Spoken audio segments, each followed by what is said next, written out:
D'abord, je tiens à remercier les deux rapporteurs pour la clarté de leur exposé et de leur travail. Et j'ai envie de dire, et vous comprendrez mon expression, je pense dans le bon sens du terme, pour la sincérité de ce travail.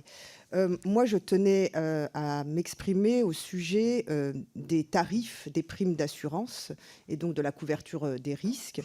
Vous savez que les augmentations sont d'ores et déjà annoncées, elles sont considérables. Les assurances vont augmenter leur prix de 30 à 50% pour un certain nombre de risques, ce qui met très clairement hors d'état de s'assurer un grand nombre d'exploitations.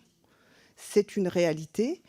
J'avais tenté d'attirer l'attention de cette commission et j'aurais aimé pouvoir le faire au niveau de l'Assemblée au mois de juillet dernier quand j'avais proposé des amendements pour le blocage du prix des primes d'assurance, anticipant à cette époque-là ce qui est en train d'arriver, c'est-à-dire des augmentations qui sont considérables et qui vont priver de couverture risque un certain nombre d'exploitations. Vous avez noté toutes les limites, voire les entraves aux réponses imaginées par le législateur pour protéger les exploitants.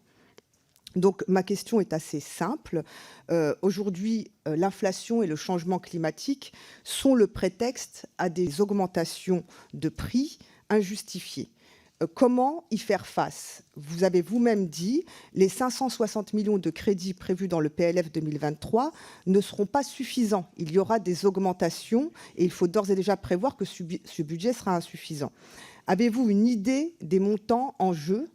Avez-vous une idée aussi précise de comment on agit dans l'urgence et comment on ne laisse pas tomber pour l'année 2023 un certain nombre d'exploitations? Merci. Mme Chikirou sur l'enveloppe des 560 millions d'euros.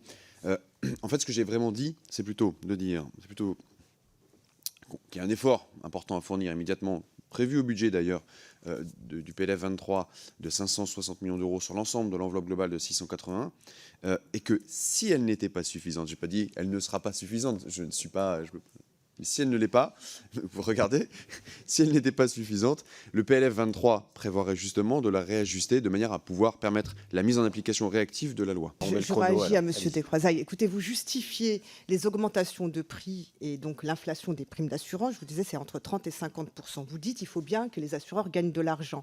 Mais enfin, on parle là de produits subventionnés par l'État. Vous dites que ça sera à hauteur de 70%. Donc l'argent du contribuable va aller directement dans les poches de l'assureur pour lui garantir des bénéfices, là où des exploitants, eux, subissent l'augmentation des prix de l'énergie, l'augmentation des prix des denrées alimentaires, l'augmentation des primes d'assurance et de tout le reste. Enfin, à un moment donné, il faut être juste. Quand on parle d'argent public, on a le droit de demander un blocage des prix, au moins sur les produits subventionnés. Subventionnés à 70%, c'est nous qui payons. On peut dire aux assureurs, on bloque les prix, on subventionne à 70%, mais c'est bloqué sur les tarifs 2022, par exemple, ou autres. Mais ça ne peut pas être 30-50% d'augmentation pour 2023. Vous savez très bien ce que ça va provoquer. Vous savez très bien que des gens ne pourront plus se couvrir en 2023. C'est une réalité. Mes collègues le soulignaient, les risques sont considérables.